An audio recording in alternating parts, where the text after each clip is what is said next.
अमरावती शहरातील चेन स्नॅचिंगच्या सलग 3 घटनेनंतर पोलिसांना आरोपींचा शोध घेण्यात यश आले आहे। या प्रकरणी गुन्हे शाखा युनिट क्रमांक 1 च्या पथकाकडून एका आरोपीला अटक करण्यात आली आहे, तर एक अन्य आरोपी फरार आहे। पोलीस त्याचा कसून शोध करीत आहेत। अमरावती शहरातील 20 फेब्रुवारीला फ्रेझरपुरा पोलीस स्टेशनच्या हद्दीत चेन स्नॅचिंगची घटना घडली होती। यासह नांदगाव पेठ आणि राजापेठ पोलीस स्टेशन हद्दीत देखील आणखी 2 चेन स्नॅचिंगच्या घटना घडल्या होत्या। या प्रकरणी पोलिसांचा तपास सुरू होता। तपासादरम्यान पोलिसांनी 2 आरोपींचा शोध लावला आहे। रौनक किशोर राठोड वय वर्ष 19 आणि गब्बर शहा वल्द माजिद शहा वय वर्ष 29 असे त्या 2 आरोपींचे नाव असून दोघेही यवतमाळ जिल्ह्यातील दिग्रस येथील रहिवासी आहेत। यापैकी आरोपी रौनक राठोड याला पोलिसांनी अटक केली आहे, तर गुन्ह्यात वापरलेली बाईक पोलिसांनी जप्त केली।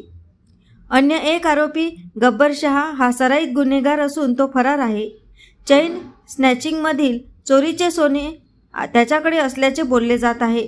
पोलीस त्याचा कसून शोध घेत आहेत। 20 फेब्रुवारीला साधारणतः 4 ते 5:30च्या दरम्यानमध्ये पोलीस स्टेशन फ्रेझरपुरा हद्दीमध्ये एक चेन स्नॅचिंग घडली होती आणि याच कालावधीमध्ये सलग आणखीन 2 चेन स्नॅचिंग इथं घडल्या होत्या, नांदगाव पेठ पोलीस स्टेशन आणि राजापेठमध्ये।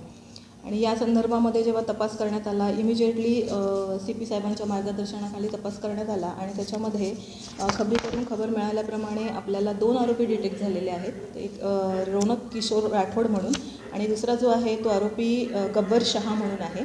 हे दोघं जण राहणार दिग्रसचेच आहेत। सदर आरोपींपैकी एका आरोपीला आपण अटक केलेली आहे, एक आरोपी अद्याप तो आपल्याला भेटलेला नाही आहे आणि यामध्ये आपण जी काही गुन्ह्यामध्ये वापरलेली बाईक आहे ती जप्त केलेली आहे। 3 गुन्हे त्याच्यानंतर आणखीन 3 गुन्हे डिटेक्ट झालेले आहेत। म्हणजे एकूण ज्या सलग चेन स्नॅचिंग झालेल्या होत्या त्या सलग चेन स्नॅचिंग आपण डिटेक्ट केलेल्या आहेत आणि आरोपी ताब्यात मिळालेला आहे। यापैकी जो आरोपी आहे जो आता सध्या ताब्यात नाही आहे, आरोपी गब्बर शहा हा हॅबिच्युअल आहे, सराईत गुन्हेगार आहे चेन स्नॅचिंगचा। तो अद्याप तो ताब्यात आपल्याला मिळालेला नाही आहे, तरी पण त्याला अटक करण्याची तजवीज ठेवलेली आहे आणि तपास सुरू आहे।